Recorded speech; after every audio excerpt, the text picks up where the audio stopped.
নমস্কার, পুরাণ কথন বাংলা চ্যানেলে আপনাকে স্বাগত।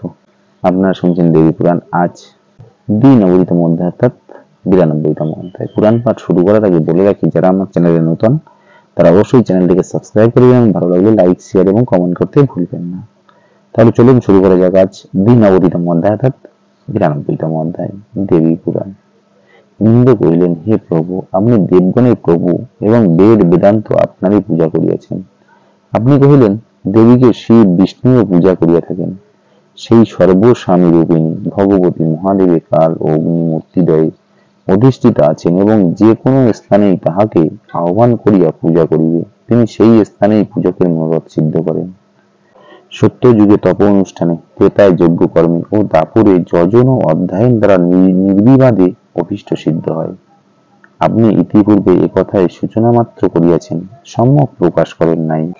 এখানে বলুন, যখন ঘোর কলি উপস্থিত হইবে, সমস্ত লোককে পাপাচারী দেখিয়া ভগবান বিষ্ণু কৃষ্ণরূপে অবতীর্ণ হইবেন। সেই সময় দেবী পৃথিবীর কোন দ্বীপে বা কোন স্থানে স্থিত অবস্থান করিয়া ভক্তের মনোবাঞ্ছা পূরণ করিবেন। হে পিত, হে দেবদেব, আপনি প্রসন্ন হইয়া আমার নিকট ইহার তথ্য বর্ণনা করুন।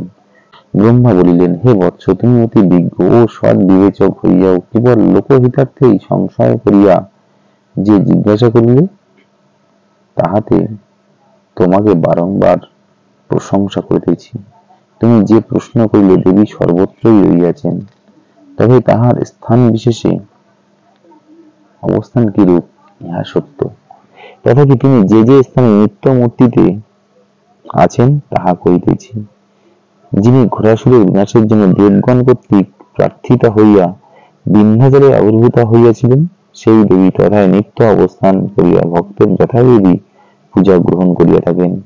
মন্ত্র, দ্রব্য, ক্রিয়া ও ধ্যান এই চারিটি উপাসনা সামগ্রী সহকারে তাহার আরাধনা করিলে সকল সিদ্ধি লাভ করা যায় এবং স্ত্রী, বালক, অন্ধ, খঞ্জদিগের সামান্য উপাসনাতেই সিদ্ধি প্রদান করেন।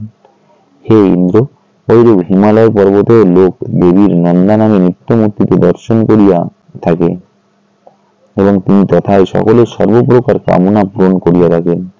লোকে তদীয় মূর্তি স্মরণ বা ধ্যান করিয়া যাত্রাদি যে কোনো কার্য করে, তাহা অনায়াসে সুসম্পন্ন হয়। এ বিষয়ে পূর্বে মহাদেবের নিকট আমি এবং বিষ্ণু ও অন্যান্য ঋষিগণ জিজ্ঞাসা করিলে পরে তিনি যেরূপ বলিয়াছিলেন, হে দেবরাজ, এখানে তোমাকে তাহা বলিতেছি, অবহিত হইয়া শ্রবণ করো। অগস্ত্য কহিলেন, হে মহারাজ, পূর্বে ব্রহ্মা ও ইন্দ্রের প্রশ্নানুসারে নন্দা দেবীর আরাধনার ফল ও দেবী তীর্থে যাত্রার ফল যেরূপ বর্ণনা করিয়াছিলেন, আমি এখানে তোমার নিকট তাহাই আনুপূর্বিক করিতেছি। তাহা শ্রবণ করিলে জীবের সূর্যালোকে বাস হয়। ৯২তম অধ্যায় সমাপ্ত। নমস্কার।